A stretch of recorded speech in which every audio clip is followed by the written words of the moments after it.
So ಹಾಗಾಗಿ it is very important to what you know ಅನ್ನೋದು.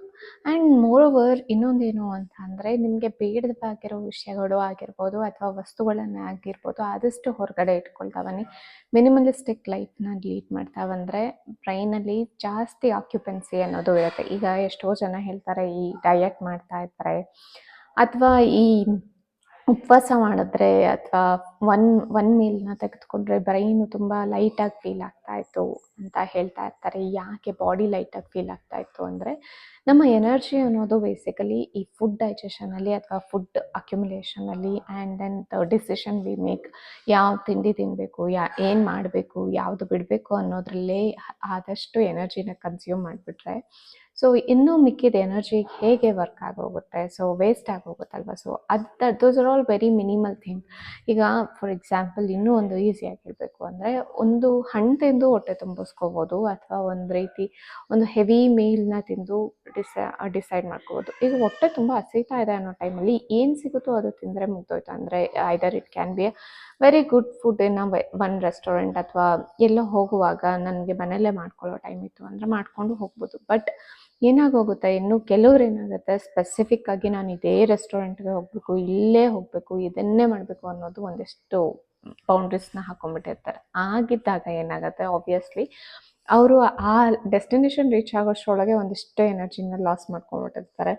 ಅಲ್ಲಿ ರೀಚ್ ಆಗಿ ಅಲ್ಲಿ ಊಟ ಎಲ್ಲ ಮಾಡಿ ಹೆವಿನೆಸ್ನ ಫೀಲ್ ಮಾಡ್ಕೊಂಡು ಬರೋಷ್ಟರೊಳಗೆ ಇನ್ನೂ ಲೆಥಾರ್ಜಿಕ್ ಆಗಿಬಿಡುತ್ತೆ. ಬಂದಿದ ತಕ್ಷಣ ಅನಿಸುತ್ತೆ ಹೋಗಿ ಊಟ ಮಾಡಿದ್ವಿ ಅನ್ನೋ ಖುಷಿಗಿಂತ ಜಾಸ್ತಿ ಬಂದಿದ ತಕ್ಷಣ ಅಯ್ಯೋ ಸುಸ್ತಾಗೋಯ್ತಪ್ಪ, ರೆಸ್ಟ್ ತಗೊಂಡ್ರೆ ಸಾಕು ಅನ್ನೋ ಮೈಂಡ್ಸೆಟ್ಗೆ ಬಂದುಬಿಡ್ತಾರೆ. ಯಾಕೆ ಹೀಗೆ ಆಗುತ್ತೆ ಅಂದರೆ, because you lost your brains energy most.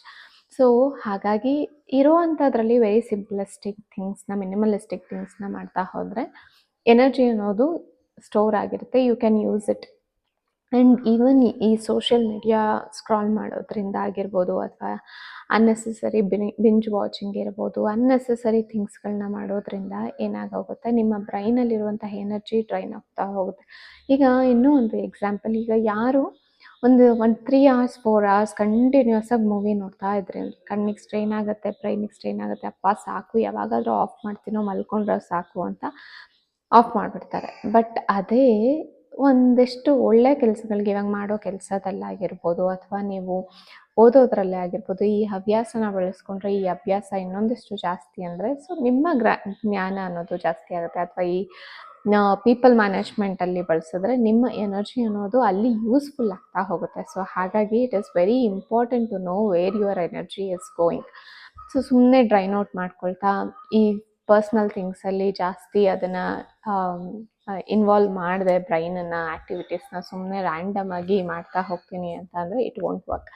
Especially when it comes to ಮದುವೆ ಆಗಿದೆ ಅಥವಾ ಇನ್ನು ಬ್ಯಾಚುಲರ್ ಇದ್ದೀರಾ ಅಂದರೆ ನೀವು ಆದಷ್ಟು ಆರ್ಗನೈಸ್ಡ್ ಆಗಿ ಇರೋದಕ್ಕೆ ಟ್ರೈ ಮಾಡಿ. It is very important to get you organised. ನೀವು ಎಷ್ಟು ಆರ್ಗನೈಸ್ಡ್ ಆಗಿರ್ತೀರೋ ನಿಮ್ಮ ಬ್ರೈನು ಕೂಡ ಅಷ್ಟು ಆರ್ಗನೈಸ್ಡ್ ಆಗಿರುತ್ತೆ. ಈಗ ಫಾರ್ ಎಕ್ಸಾಂಪಲ್ ಬೆಳಿಗ್ಗೆ 6 ಗಂಟೆ ಅಥವಾ 7 ಗಂಟೆ ಆಗಿದ ತಕ್ಷಣ ಎದ್ದೇಳಬೇಕು ಅಂತ ಯಾಕೆ ಅನಿಸುತ್ತೆ ಅಂದರೆ, it is telling your brain okay time ಆಯಿತು, ರೆಸ್ಟ್ ಆಗೋಯ್ತು, ಎದ್ದೋಳಿ ಅಂತ. And then you go and ವಾಶ್ರೂಮ್ಗೆ ಹೋಗಬೇಕು ಅನಿಸುತ್ತೆ, ಡೈಲಿ ಆ್ಯಕ್ಟಿವಿಟೀಸ್ ಶುರು ಮಾಡಬೇಕು ಅಂತ ಅನಿಸುತ್ತೆ. ಅದೇ ಏನೂ ಕೆಲಸ ಇಲ್ಲದೆ ಸುಮ್ಮನೆ ರ್ಯಾಂಡಮಾಗಿ ನಾನು ಎಷ್ಟೋ ಹೊತ್ತಿಗೆ ಎದ್ದೇಳ್ತೀನಿ, ಏನೋ ಮಾಡ್ತೀನಿ ಅಂದಾಗ ಹೇಗಿರುತ್ತೆ, ಎಲ್ಲ ಚಿಲಾಪಿಲಿ ಆಗೇ ಇರುತ್ತೆ. ಏನು ದಿನ ಹೋಗಿದೆ ಅನಿಸೋದೇ ಇಲ್ಲ. ಅದೇ ನೀವು ಡಿಫೈನ್ಡಾಗಿ ಒಂದು ಟೈಮ್ಗೆ ಅಲೈನ್ ಮಾಡ್ಕೊಳ್ತಾ ಹೋದಾಗ ನಿಮ್ಮನ್ನೇ ನೀವು, ನಿಮ್ಮ ಬ್ರೈನು ಕೂಡ ಆರ್ಗನೈಸ್ ಆಗಿ ಹೋಗುತ್ತೆ ಆ್ಯಂಡ್ ಅವರು ಪ್ರೊಡಕ್ಟಿವ್ ಆಗಿ ವರ್ಕ್ ಮಾಡೋದಕ್ಕೆ ಹೆಲ್ಪ್ ಆಗ್ತಾ ಹೋಗುತ್ತೆ. It is very important to know where your energy is going wrong. Especially ಇದು ತುಂಬ ಸಣ್ಣ ವಿಷಯ ಆಗಿರ್ಬೋದು, ಆರ್ಗನೈಸಿಂಗ್ ಆಗಿ ಇಟ್ಕೊಳ್ದೇ ಇರೋವಂಥದ್ದು ಅಥವಾ ಆರ್ಗನೈಸ್ ಆಗಿ ಇಟ್ಕೊಳ್ಳಿ ಅಂತ ಹೇಳ್ತಾ ಇರೋದು. But it is very important. ಯಾಕೆ ಅಂದರೆ ನಿಮ್ಮ ಮೈಂಡ್ ಕ್ಲಟರ್ ಆಗಿರಲ್ಲ. ಈಗ ಯಾವುದೋ ವಸ್ತು ತೆಗೆದುಕೊಂಡ್ರೆ ಅದೇ ವಸ್ತುನ ಆ ಪ್ಲೇಸಲ್ಲೇ ಇಟ್ಟಾಗ your brain start registering it. ಈ ವಸ್ತು ಬಂದಿದ ತಕ್ಷಣ ನೆಕ್ಸ್ಟ್ ಆ ವಸ್ತು ನೋಡಿದ ತಕ್ಷಣ ಅಲ್ಲೇ ಇಡಬೇಕು ಅಂತ ಬ್ರೈನ್ಗೆ ಹೇಳ್ತಾ ಹೋಗ್ತಾರೆ. ನೀವು ಗೊತ್ತಿಲ್ಲದೆ ಮಾಡುವಂಥ ಈ ಚಿಕ್ಕ ಚಿಕ್ಕ ಕೆಲಸಗಳೇ ಆಗಿರ್ಬೋದು, ಈ ಕೀ ತಂದಿದ ತಕ್ಷಣ ಅದೇ ಪ್ಲೇಸಲ್ಲಿ ಇಡೋವಂಥದ್ದು. ಆ್ಯಂಡ್ ದೆನ್ ಈಗ ಈ ಫಾರ್ ಎಕ್ಸಾಂಪಲ್ ಊಟ ಆಗಿದ ತಕ್ಷಣ ನೀವು ಕೈ ಒರೆಸ್ಕೊಳ್ಳೋದಕ್ಕೆ ನ್ಯಾಪ್ಕಿನ್ನ ತೊಗೊಂಡು ಅಲ್ಲೇ ಮತ್ತೆ ಇಡುವಂಥದ್ದು ಇರ್ಬೋದು. ನೀವು ಓದಿದಂಥ ಪುಸ್ತಕನ ಮತ್ತೆ ಅದೇ ಡ್ರಾಯರಲ್ಲಿ ಇಡೋವಂಥದ್ದು. ಕಸನ ತೆಗೆದುಕೊಂಡು ಹೋಗಿ ಡಸ್ಟ್‌ಬಿನ್ನಲ್ಲಿ ಹಾಕುವಂಥದ್ದು. These are all organised things. ಅದನ್ನು ನೀವು ರೆಗ್ಯುಲರ್ ಆಗಿ ಮಾಡ್ತಾ ಬಂದರೆ ಯಾರೂ ಹೇಳ್ಕೊಡೋಬೇಕಾಗೇ ಇಲ್ಲ. ನಿಮಗೇ ಗೊತ್ತಿಲ್ದಂಗೆ ನೀವೇ ಒಂದು ವೆರಿ ಗುಡ್ ಪರ್ಸ್ನಾಲಿಟಿಯಾಗಿ ಡೆವಲಪ್ ಆಗ್ತೀರಾ. ಬಟ್ ಏನಾಗೋಗುತ್ತೆ ಈಗ, ಅಯ್ಯೋ ಬಿಡು ಅಮ್ಮ ಮಾಡ್ತಾರೆ, ಅಯ್ಯೋ ಬಿಡು ಅಲ್ಲಿದ್ದರೆ ಕೆಲ್ಸದವ್ರು ಮಾಡ್ತಾರೆ, ಅದನ್ನ ಎತ್ಕೊಂಡು ಹೋಗ್ತಾರೆ ಅನ್ನೋ ಲೇಸಿನೆಸ್ನ ಬಂದ್ಬಿಟ್ಟು ಅದನ್ನ ಅಲ್ಲೇ ಬಿಸಾಕಿದಾಗ ನೀವು ಎಷ್ಟೋ ವಿಷಯಗಳನ್ನು ಅದನ್ನು ಅಲ್ಲೇ ಬಿಸಾಕಿರ್ತೀರ, ಅದನ್ನು ಎತ್ತಿ ಹೊರಗಡೆ ಹಾಕಿರಲ್ಲ. ಆ್ಯಂಡ್ ಈ ರೀತಿ ಪ್ಯಾಟರ್ನ್ಸ್ಗಳೇ ನಮ್ಮ ಬ್ರೈನಲ್ಲಿ ಟ್ರಿಗರ್ ಆಗ್ತಾ ಹೋಗೋದು, ಸಬ್ಕಾನ್ಷಿಯಸ್ಲಿ ರಿಜಿಸ್ಟ್ ಆಗ್ತಾ ಹೋಗೋದು. So it is very important to organise. ಯಾವ ವಸ್ತು ಎಲ್ಲಿ ತೆಗೆದುಕೊಳ್ತೀರೋ ಅಲ್ಲೇ ಇಟ್ಬಿಡಿ. ಒಂದು ಗ್ಲಾಸ್ ನೀರು ಕುಡಿದ್ರೆ ನೀರು ಕುಡ್ದಿದ್ದಾದ್ಮೇಲೆ ವಾಶ್ ಮಾಡಿಬಿಟ್ಟು ಆ ಕಪ್ಪನ್ನು ಇಡೋ ಜಾಗದಲ್ಲಿ ಇಡಿ. You do your work, not necessarily ಬೇರೆ ಒಬ್ಬರು ಮಾಡಬೇಕು ಅನ್ನೋದಿಲ್ಲ. ಬಿಕಾಸ್ ನಿಮ್ಮ ಜೀವನವನ್ನು ನೀವು ಒಂದು ಹದಬಸ್ತಲ್ಲಿ ಅಥವಾ ಒಂದು ಡಿಸಿಪ್ಲಿನ್ಡ್ ಆಗಿ ಒಂದು ಪ್ರೋಗ್ರೆಸಿವ್ ಆಗಿ ನೋಡಬೇಕು ಅಂದರೆ this are very minute things, small things.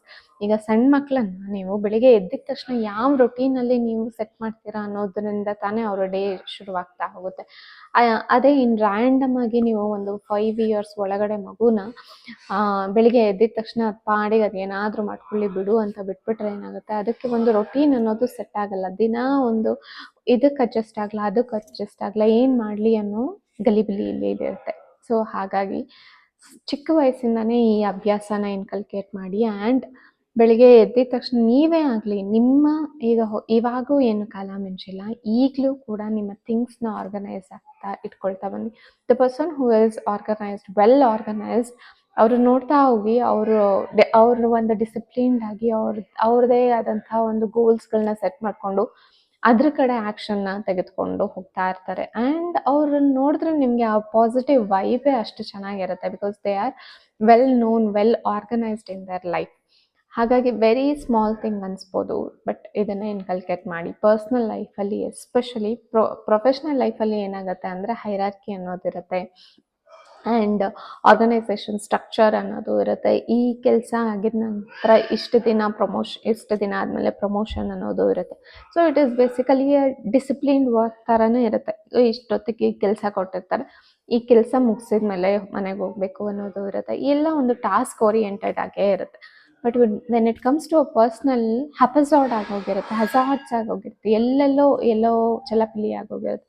ಯಾವುದೋ ಟೈಮ್ಗೆ ಬರೋದು, ಯಾವುದೋ ಟೈಮ್ಗೆ ಮಲ್ಕೊಳ್ಳೋದು, ಯಾವುದೋ ಟೈಮಲ್ಲಿ ಟಿ ವಿ ನೋಡೋವಂಥದ್ದು, ಯಾವುದೋ ಟೈಮಲ್ಲಿ ಓದೋವಂಥದ್ದು, ಅಥವಾ ಏನೋ ಒಂದು ಶಿಸ್ತು ಅನ್ನೋದು ಇರಲ್ಲ. ಎಸ್ಪೆಷಲಿ ಇದೇನಾಗೋಗುತ್ತೆ, ಇಂಡಿವಿಜುವಲ್ ಆಗಿ ಇದ್ದಾಗ ಇಟ್ಸ್ ಓಕೆ ಅನಿಸುತ್ತೆ.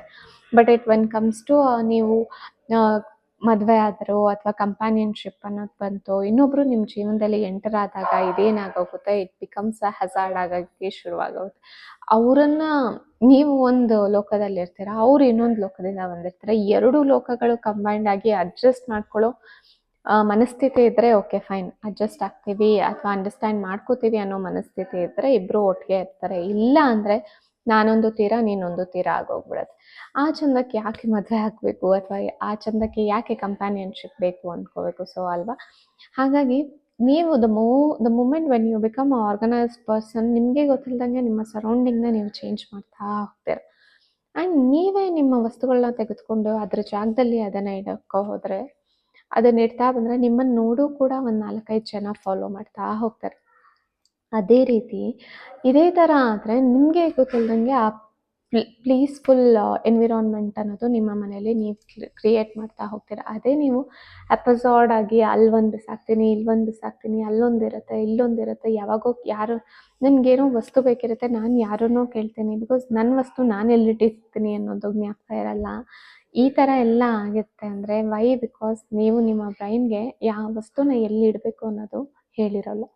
ಹಾಗಾಗಿ ಇದೆಲ್ಲ ಆಗ್ತಾ ಇರುತ್ತೆ. ಸೊ ಇದೆಲ್ಲದರಿಂದ ಹೊರಗೆ ಬರಬೇಕು ಅಂದರೆ first and foremost thing, organise properly. ಪ್ರೊಫೆಷ್ನಲ್ಲೇ ಆಗಿರ್ಬೋದು, ಪರ್ಸ್ನಲ್ಲೇ ಆಗಿರ್ಬೋದು. And the way you organise your things, it reflects your mind.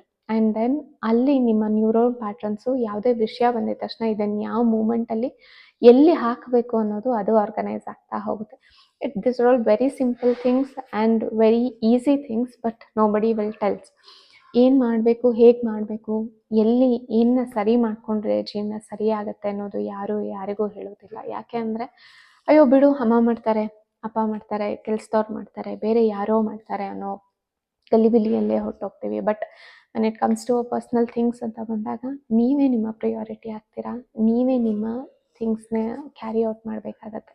So professional life, personal life ಏನೇ ಆಗಲಿ ಒಂದು ಕರೆಕ್ಟಾಗಿ ಇರಬೇಕು, ಒಂದು ಸರಿಯಾಗಿ ಇರಬೇಕು ಅಂದರೆ it is very important to organise, minimalise and declutter things. Clutter ಅಂತ ಅನಿಸಿದ್ದನ್ನು ಜೀವನದಿಂದನೂ, ಮನಸ್ಸಿಂದನೂ, ಮನೆಯಿಂದನೂ ಹೊರಗಡೆ ಹಾಕುವಂಥ ವಿಷಯಗಳನ್ನ ಮಾಡ್ತಾ ಬನ್ನಿ. Start doing it, you will feel all this things. ನಿಮಗೆ ಗೊತ್ತಿಲ್ಲದಂಗೆ ಒಂದು ಮಿರಾಕಲಸ್ ಚೇಂಜಸ್ ಅನ್ನೋದು ಆಗ್ತಾ ಹೋಗುತ್ತೆ ಅಂತ ಹೇಳ್ತಾ, ಇವತ್ತಿನ ಬ್ಲಾಗು ಚೆನ್ನಾಗಿತ್ತು ಆ್ಯಂಡ್ ಇಂಟ್ರೆಸ್ಟಿಂಗ್, ಒಬ್ರಿಗಾದರೂ ಇದು ಹೆಲ್ಪ್ಫುಲ್ ಆಗುತ್ತೆ ಅಂತ ಭಾವಿಸ್ತಾ ಕೃಷ್ಣನಿಗೆ ಇವತ್ತಿನ ಬ್ಲಾಗ್ನ ಅರ್ಪಿಸ್ತಾ ಇದ್ದೀನಿ. ಸೊ ಕೃಷ್ಣ ಅರ್ಪಣ ಮಸ್ತು. Thank you.